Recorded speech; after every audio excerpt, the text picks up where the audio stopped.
দেখো ডিমের caramel pudding বানানোর জন্য আমি এখানে একটা প্যান বসিয়ে দিয়েছি, তার মধ্যে দিয়ে দিলাম চিনি।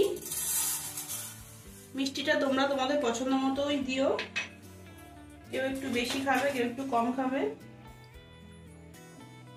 এখানে একটু সামান্য জল দিয়ে দিলাম, খুব বেশি দেবে না।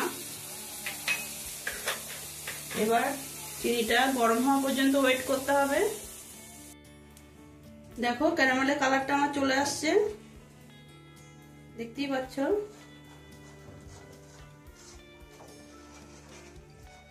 খুব বেশি ডার্ক করব না, তাহলে পুড়ে যাবে।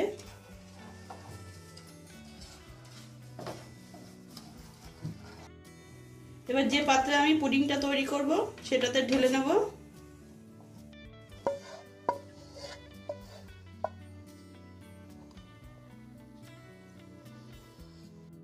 দেখো ক্যারামেলটা আমার সেট হোক, ততক্ষণ আমি পুডিংটা তৈরির জন্য ব্যাটারটা তৈরি করে নিই।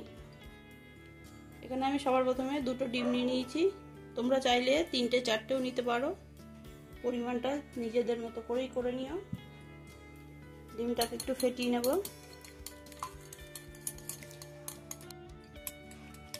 ডিমটা আমার ফাটানো হয়ে গেছে, এর মধ্যে এবার দিয়ে দেবো 3 থেকে 4 চামচ চিনি। খুব বেশি মিষ্টি দেবো না, যেহেতু ওইদিকে ক্যারামেলটা তৈরি করা হয়েছে। আর হ্যাঁ, বলে রাখি, এখানে যদি কেউ ডিম না খেতে চাও সেক্ষেত্রে এখানে দুধের সাথে কর্নফ্লাওয়ারটা দিলেও হয়ে যাবে। চিনিটা একটু গলিয়ে নিই। দেখো চিনির সাথে ডিমটা আমার ভালোভাবে মিশে গেছে। এবার আমি এর মধ্যে দিয়ে দেবো 1 চামচ ভ্যানিলা এসেন্স। তোমরা চাইলে এখানে এলাচের গুঁড়োও দিতে পারো।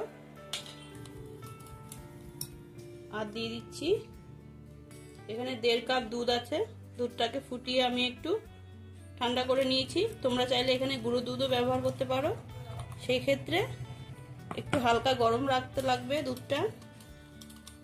এবার দুধের সাথে ডিমটা আমি ভালো করে ফেটিয়ে নিচ্ছি। এই ছোট ছোট টিপসগুলো একটু খেয়াল করবে, তাহলেই হবে। দেখো এখানে একটা কড়া বসিয়ে দিয়েছি, তার মধ্যে দিয়ে দিচ্ছি একটা রুমাল। তোমরা চাইলে এখানে স্ট্যান্ডও ব্যবহার করতে পারো। আমি এখানে রুমালটাই দিলাম, তার মধ্যে দিয়ে দিচ্ছি জল। দেখো এবার আমি পুডিং এর বাটিটা বসিয়ে দিলাম, সাবধানে দেবে।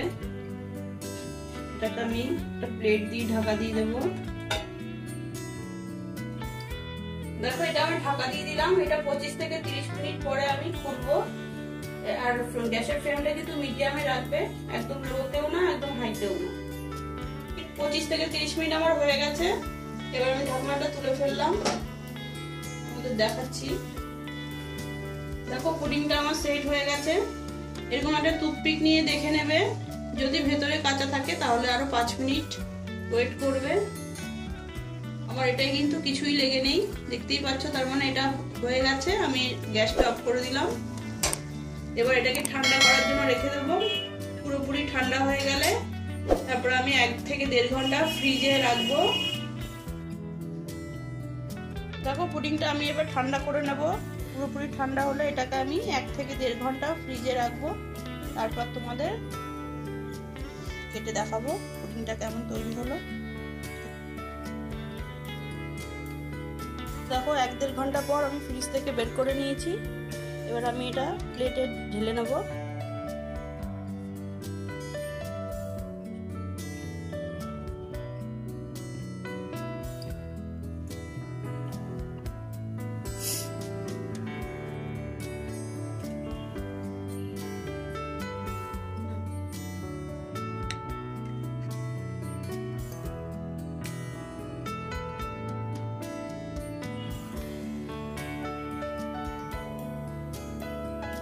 দেখো দেখতেই পাচ্ছ পুডিংটা কত সুন্দর হয়েছে।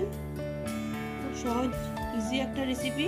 আশা করছি তোমাদের ভিডিওটা ভালো লেগেছে। যদি ভিডিওটা ভালো লেগে থাকে লাইক কমেন্ট শেয়ার আর সাবস্ক্রাইব করতে ভুলো না। দেখা হচ্ছে এরকম নিত্য নতুন ভিডিওর সাথে। আজকের মতো টাটা।